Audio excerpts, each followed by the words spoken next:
public transport services, congestion is worse at the centre of networks, and this is because this is where most rail lines converge and they go through a very limited number of rail stations. There's also lots of people interchanging between different services, so there's lots of trains, lots of buses and other vehicles, and lots of people all moving in different directions, and this is why congestion becomes so difficult to manage.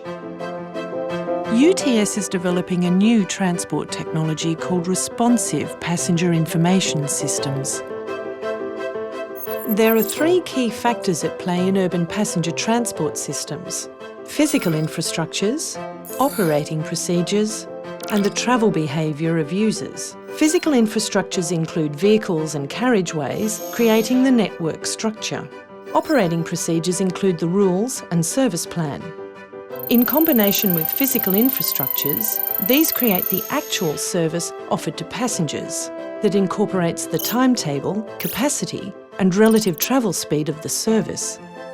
The passenger travel behaviour response influences household and business location decisions, patterns of land use activity, and ultimately economic agglomeration and productivity levels.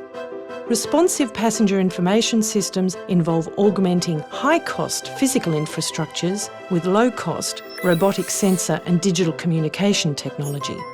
This gives public transport operators additional options for improving services because they can see what passengers are doing in real time and respond to changes in passenger behaviour.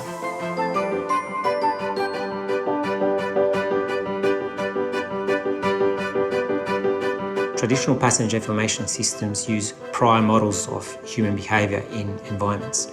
The real point of difference of our approach is that we're obtaining data of human behaviour in real time, such that transport providers can address issues in real time.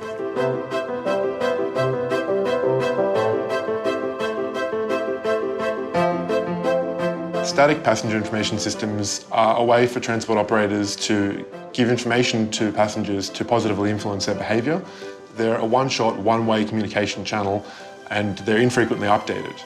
The result of this is that if passengers decide that that information is no longer helpful to them, then they might choose to disregard that information. Dynamic passenger information systems, on the other hand, such as screens displaying timetable information on a train platform, are much more frequently updated sources of information.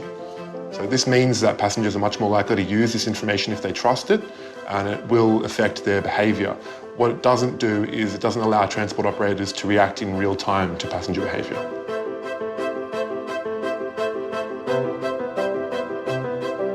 Responsive passenger information systems, I think, are really the next step for this type of technology because they allow transport operators to accurately measure the behaviour of passengers in real time and react to that.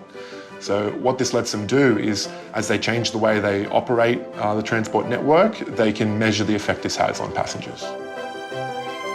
We see responsive passenger information systems potentially as a new global rail technology. It's a natural complement to the new signalling systems that are emerging from Europe, and it has the potential to reduce the problem, the conflicts between passengers and trains and operators on railway stations all over the world.